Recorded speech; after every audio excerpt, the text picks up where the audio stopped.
Welcome back to the Arizona Daily Mix. Kids usually do the summer slide when school ends in May, but what is the COVID slide? To explain is Andrew Murphy with iCode. This is something that actually we are seeing a lot with the kids right now, especially since they pretty much kind of finished school back in March. Yeah. That we're starting to see this COVID slide. What is a COVID slide?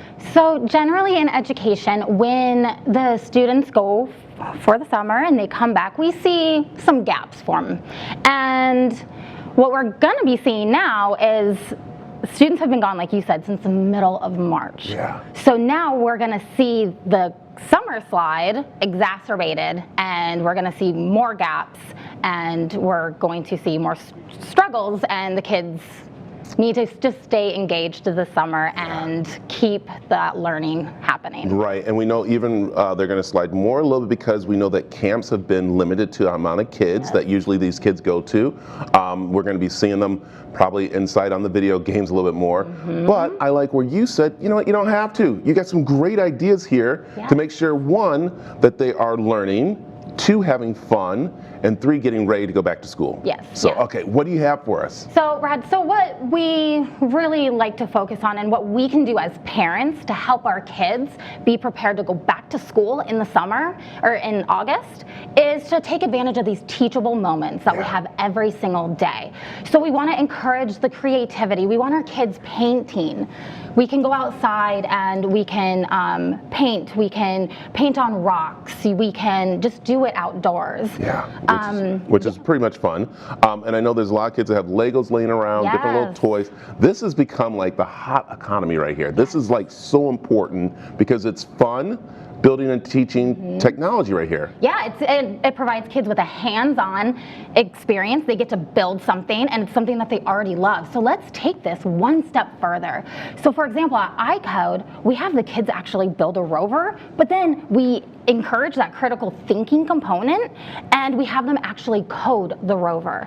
So that way they can then use it, and they get to use that technology that they love and tie it into a hands-on situation. Creative situation. We're getting their brains firing. They're being creative. They're thinking critically. And what also I've noticed with kids when they start doing these rovers is that they start looking up stuff because we have a rover right now sitting on Mars that we're seeing movies about and stuff. So kids are getting involved in reading now and going and researching the rovers that they're making and programming because they're saying that Arizona is kind of like Mars. So they're taking them out to the desert and everything. It's really cool. Yeah. So really fun. I want to go down to the plant because this is kind of interesting where more kids and families are starting to plant stuff, and this is a great way to learn about vegetables and how to keep something alive. Yeah, it is. It's a great way to learn about biodiversity as well. With families staying at home together, we are spending more time together. So what better way than to get outdoors?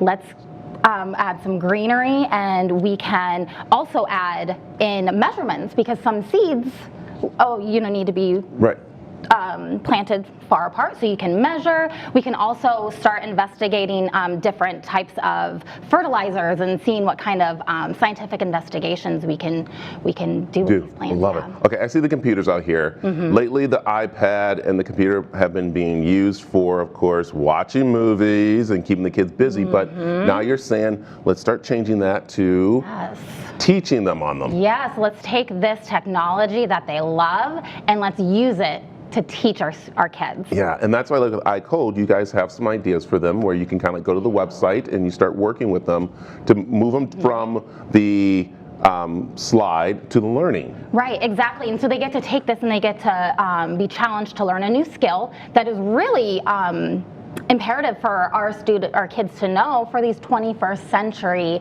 jobs that are offered these days. Everything has coding or some kind of tech to it. So it's very fun for everybody. Okay, I'm sitting over here with this stack right here. This is such a most important stack because it's books. It's books, touchable and they're books. not extinct. No, they're not. No. This is really cool. And I know even though we're working computers and anything like this is like the most fun you can have for a kid, especially when you have your brother, your dad, your mom, and everybody on the internet, and the internet goes down, and the kids are like, what do we do? Books, right? Look at this. This is a $2 value of books. These are amazing. Got a $2 value. We have a library book in there, and then we have encyclopedias because, like you said, that research component. So when students get interested in something, we can have them do a little bit of research. There it is. All right. So make sure you are not having the kids do the COVID slide, but getting ready back to school, because I know everybody's wondering what's happening. So make sure they're ready for it to go. Where can people find out more, Andrea, about iCode? You can go to icodeschool.com, or for our local location, you can call 623-526-9282. Thank you. Thank you.